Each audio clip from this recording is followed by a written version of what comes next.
Book of Heaven, Volume 29, April 4, 1931.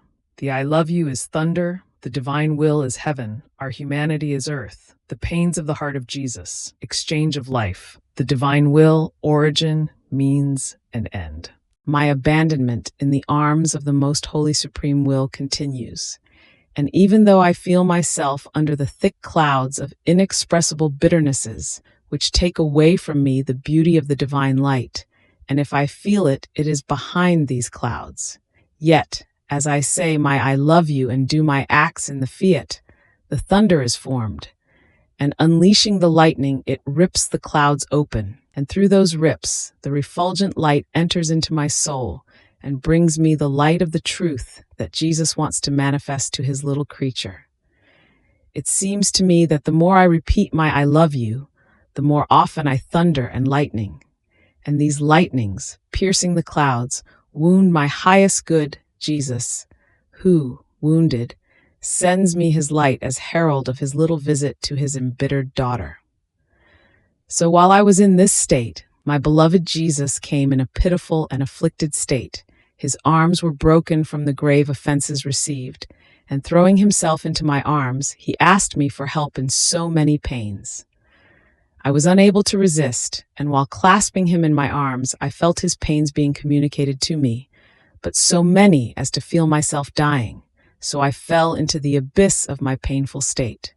Fiat, fiat.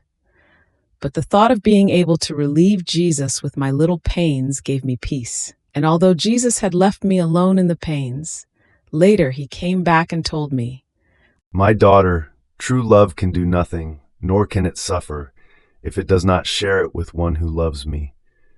How sweet is the company of dear ones in the pains. Their company mitigates my pains, and I feel as if they were giving life back to me. And to feel life being given back to me by dint of pains is the greatest love that I find in the creature, and I give her my life again in exchange.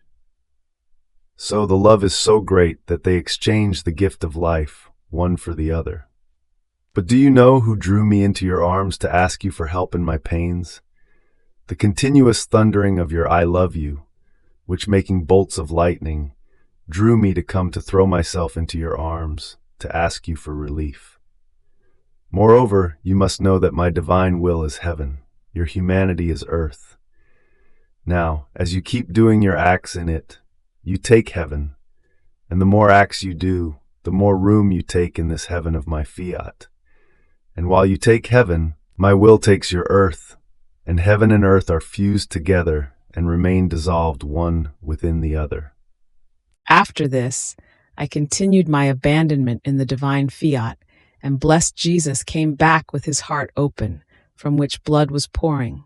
And in that divine heart one could see all the pains of Jesus, which he suffered in all the parts of his divine person, all centered in the heart. Even more, and it was the place and the origin of all his pains which, spreading through all of his most holy humanity, rose back like many rivulets into his most holy heart, bringing to it the torment that his whole divine person suffered. And Jesus added, "My daughter, how much I suffer. Look at this heart of mine, how many wounds, how many sorrows, how many pains it hides. It is the refuge of all pains. There is no sorrow, nor spasm, nor offense, which does not pour into this heart of mine. My pains are so many, that unable to bear the bitterness, I keep looking for one who wants to accept a few little particles of these pains, to have a sigh of relief. And when I find her, I keep her so dear to me, that I cannot leave her ever again, nor do I feel lonely any more. I have someone whom I can make comprehend my pains, to whom I can confide my secrets, and in whom I can pour my flames of love that consume me. This is why I often ask you to accept part of my pains, because they are many. And if I don't go to my children to ask for relief, to whom should I go? I would remain like a father without children, who either has no offspring, or his ungrateful children have abandoned him. Ah, no, no, you will not abandon me. Isn't it true, my daughter? And I, my Jesus, I will never abandon you, but you will give me grace. You will help me in my present conditions, and you know how painful they are. My Jesus, help me, And I too say to you from the heart, oh, please do not abandon me. Do not leave me alone. Oh, how vividly I feel the need of you. Help me, help me.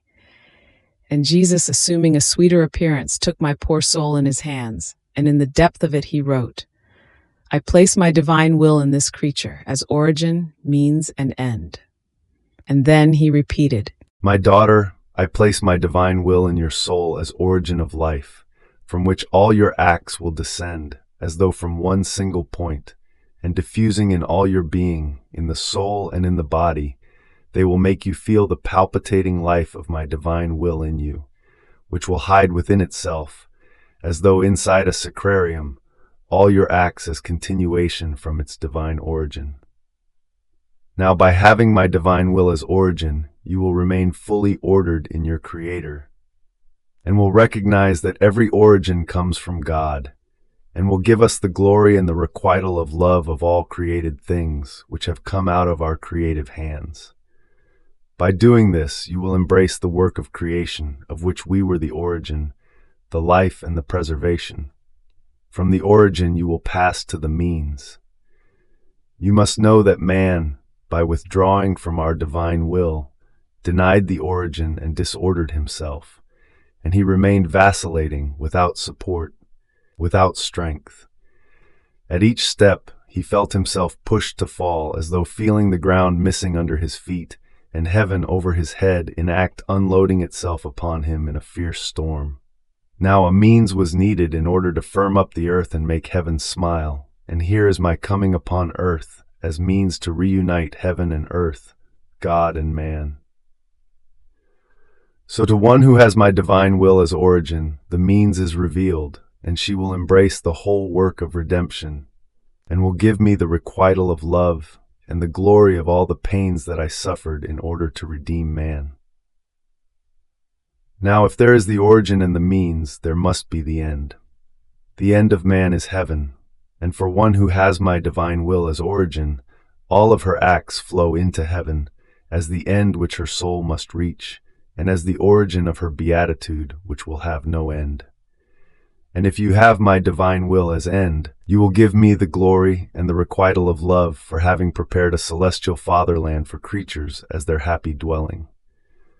Therefore, be attentive, my daughter, and I seal in your soul my divine will as origin, means, and end, which will be for you life, the safe guide, the support, and will lead you in its arms to the celestial fatherland. Fiat.